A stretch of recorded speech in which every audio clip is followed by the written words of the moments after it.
I absolutely love that song. It just really touches my heart. Everything is holy now. The challenging thing becomes not to look for miracles, but finding where there isn't one. Usually, by Monday, I know what I'm going to be talking about on Sunday. This week, my Monday was filled with appointments. And so I didn't have time to be quiet. Nothing came. Tuesday, nothing came. Wednesday, Susie volunteers one day a week. Thank you for doing that, Susie. Kim was in the office. Susie came in and said, "Do you have the music yet?" No. Kim came in and said, "Do you have the talk title?" No. So I sat down in the office with them and I went, talk to me. What did you get out of last week's talk? What's moving for you? I'm looking for some kind of something. And so miracles was coming up for them. So they shared some miracles in their life. And I sat there and nothing moved. I didn't feel anything. I walked back into my office and I looked at my desk, which was just heaping. I'm going to be at a conference this week, so I had to get this week's work done, plus this coming week's work done, plus we're starting on preparing for Christmas now. And in the middle of all that, I got a phone call, and I found out there wouldn't be anyone here to do meditation, there wouldn't be anyone here to do the offertory, there wouldn't be anyone here to lead the metaphysics class, there wouldn't be any chaplains today, and 3 of our musicians are out. And I thought, Reverend Therese, maybe she's available. So I called her up, and she says, "Oh, I'm doing a christening Sunday morning." And in my office, we don't have an intercom here. Our intercom is we yell from office to office. And I sat in my office and I yelled to Kim and said, "Help! I can't be saved from this chaos." And I could hear them laughing in there, so I walked in there and they go, "That's a great talk title, I Can't Be Saved." They said, "If we put that out on the sign, we'll get all kinds of double takes." So I walked back into my office and I just sat for a minute and I checked in with myself. I said, okay, what's going on under all this chaos? And when I did that, what I felt was a place of calmness, a place of peace, a place of stillness, and a knowing that it was all going to work out, that everything would get done. And Susie happened to stick her head in the office, and I said, I'm feeling this excitement, this energy moving through me. I went, I know what I'm talking about. Today's talk is Out of Chaos. It's the first time since I have been doing Sunday talks that I have received guidance to talk about chaos. But as the week went on, I understood why. Now, every week, Susie's been volunteering. She looks up a quote to go with the Sunday talk. She puts it on the whiteboard, the big one off to the side. So it has to be short, has to be little, fit up there. So she came in with one. She says, I love this one, but it won't fit. Chaos does not mean total disorder. Chaos means a multiplicity of possibilities. You see the shift? So, you're going to know why I was laughing because we're going to get to that later. Yeah. So when we're in that place of chaos, we feel powerless, don't we? We feel overwhelmed. Life is always going to involve putting out many fires. And we desperately try to put them out, don't we? But if we can learn not to fan them, we will find in them unlimited possibilities to learn and grow spiritually.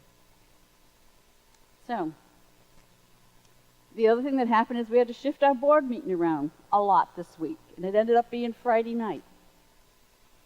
And we start every board meeting with prayer and then with this heart. And each member holds the heart, and they become centered in their heart, and then they share what's going on with them. So as we went around the table, and as we shared, it was real clear why I was guided to speak about chaos today. Because just about every one of them was sharing the chaos in their lives. Chaos doesn't have to come from negative things in our life. It can come from the good ones as well. Because too much of anything, good or bad, is going to stir up chaos. I love everything I do, but I was in a pile of chaos because I had an abundance of things to do. You know that one. You know, I love that we have all these modern conveniences, and they were all invented what? To give us more free time, right? And what did we do? We filled it up because the universe abhors, we learned this, abhors a void. So as our board meeting continued, my talk just started. It just started coming. Part of our board meeting includes a small section of board training to keep us on track so we know why we're a board, what leadership means. And this week's, we talked about the tools to use during times of conflict or when you're having a conflict with another person. And as they shared and as they discussed and things came up, I listened. I listened to the big picture. And what I observed is how easily, even when we're using spiritual training tools, we can get stuck in our head. One of the most popular stories in the Bible, one that you all know, is when Jesus calmed the sea. And it's found in all three synoptic Gospels, Matthew, Mark, and Luke. So, Jesus and his disciples are crossing the Sea of Galilee. And Jesus has had a really long day. He'd been talking to the crowds all day. He was tired, so he went to sleep in the back of the boat. And as they were sailing, a great windstorm came up. Waves were beating against the boat. The boat was filling with water. It was in danger of sinking. The disciples, now many of them were fishermen and experienced sailors. So they did everything they knew how to do to battle that storm and to keep the boat from sinking. But the situation kept getting worse. And their attempts were futile. And they became terrified that the boat was going to sink. So they woke Jesus up with, "Lord, save us. We're going to drown." Now, Jesus had been sleeping through this whole storm. He got up, and, I could just see him, kind of like yawning, stretching. And he calmly surveyed the situation. And he turned and he faced the storm. You see that picture of him with his hands up, and he said what? "Peace, be still." And the seas calmed, and the storm ended. And then he turned to his disciples and he said, "Why are you afraid? Where is your faith?" So where is my faith? In the chaos, in life's storms, when I become overwhelmed, when I'm bailing that boat as fast as I can, and I'm using all my worldly knowledge, and I'm still sinking. Where's my faith? And why do I wait until I'm drowning to awaken my inner Christ?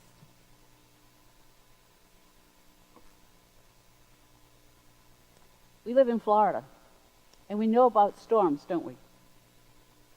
And we know that when a hurricane comes through, every hurricane has what? In the center. What's in the center? The eye.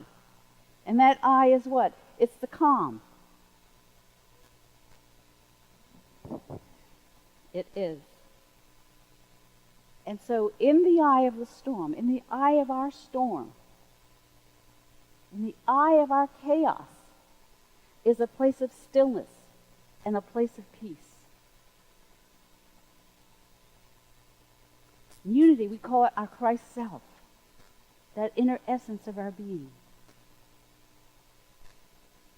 And what we have to remember to do when we get in this place of chaos.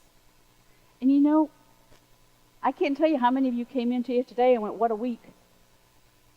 It wasn't just the board. It's, you know, when there's a message that comes through that talk about something, it means there's a lot of people in it. We have the power in us to awaken our spiritual essence sooner, to connect with God sooner. We have so much chaos in life today that we accept it as norm, don't we? We think that's how it's supposed to be.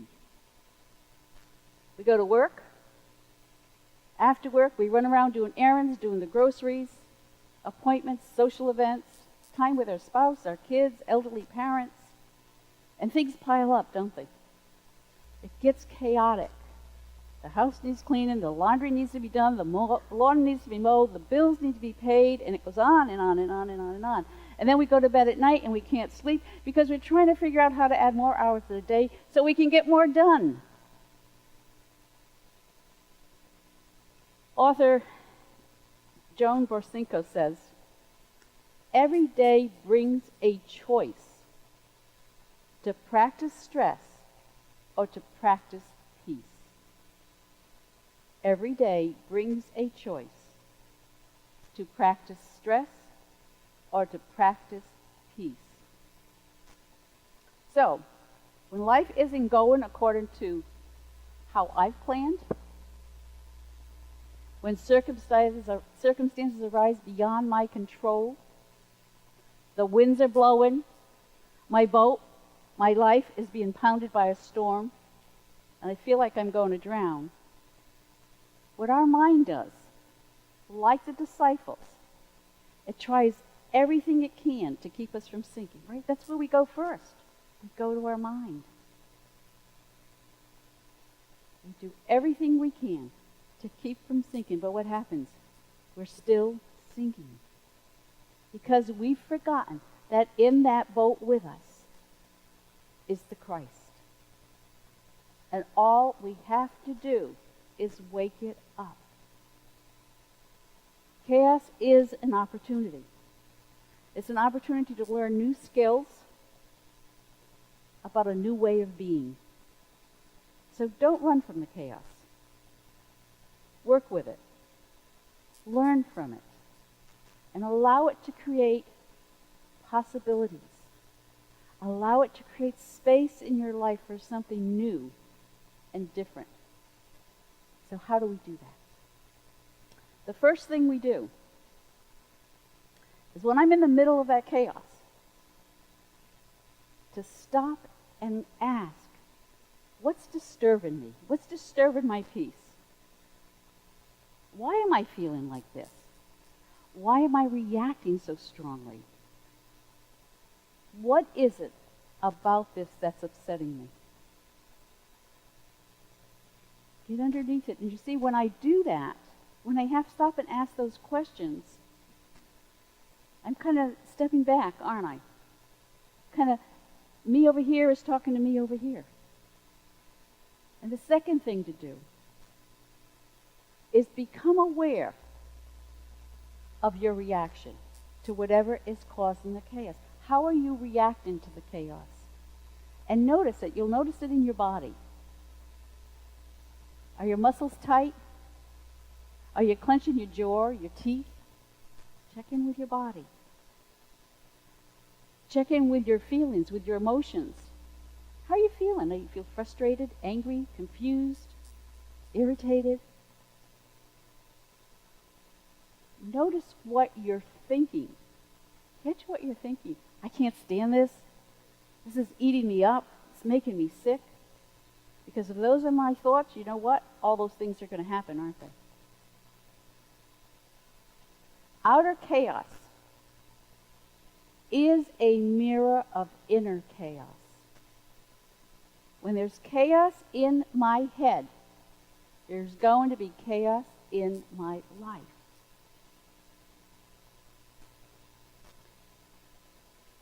Because in the pile of everything I had to do, when I stopped, when I separated and got out of it, I felt the stillness, I felt the peace. And you know what? Everything got done. In fact, it got done ahead of time. Because from that place of being centered, from that place of being still, there's more clarity.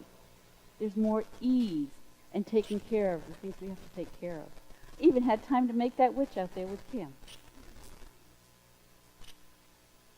The third thing we do. So, first, we stop and we ask, what's disturbing my peace? Then we become aware of our reaction. We notice our body, our emotions, our thoughts. And the last thing we do is we notice what part of us is doing the noticing. We've talked about the observer, right? Who's asking these questions? What's disturbing my peace? Who's asking this question? How am I feeling? What am I feeling? What part of me is asking that? Who's noticing the reaction that chaos is creating? And then we're able to observe the whole picture without attachment. Oh, that's interesting. I'm getting so upset over this guy pulling out in front of me. That's interesting. I'm getting so stressed over this issue with someone I love. Interesting. I'm getting really frustrated over a circumstance I have no control over. Best-selling author Lisa T-Kurse wrote, "Feelings are indicators, not dictators." Feelings are indicators, not dictators. They let us know we're reacting to something, but they do not have to dictate our behavior. So, we're going to get upset in life. Someone dings our car. I spilled coffee on my clothes just before I'm rushing out to go to work. I return something. I take time during my lunch to return something to the store that I bought, and when I get in there, they can't accept it because it was a final sale item. Have that one happen? Because I initially get upset, because I initially react, does not mean I have to stay stuck in the reaction. I don't have to stay there. The reason we start every service with a deep breath is so that we wash everything you've come in with away. So when you find yourself in that reaction, take that breath. The breath, every spiritual training there is tells you to start with that breath. Take that deep breath. Take 3 deep breaths. It's going to change you immediately. And then you observe. Then you can stand back here and say, oh, that's interesting. And then you can go deeper.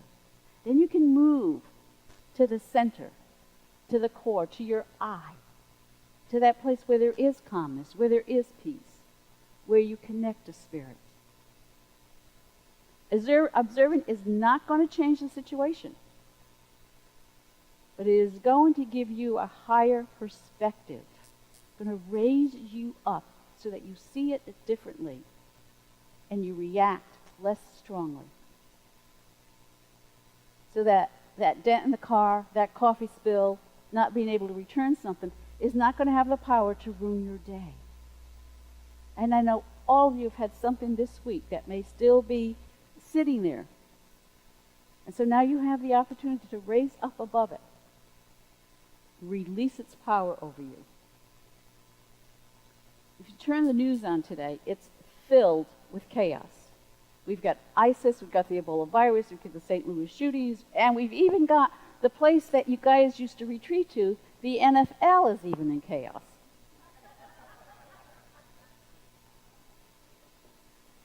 But you know what? The world isn't any different today than it's always been. There's always going to be chaos out there. But change doesn't happen out there. It doesn't happen with our leaders. It doesn't happen with the government. It happens within us. We have to start with us first. I can't expect anybody or anything out here to make it all better for me. I have the power to do that within me.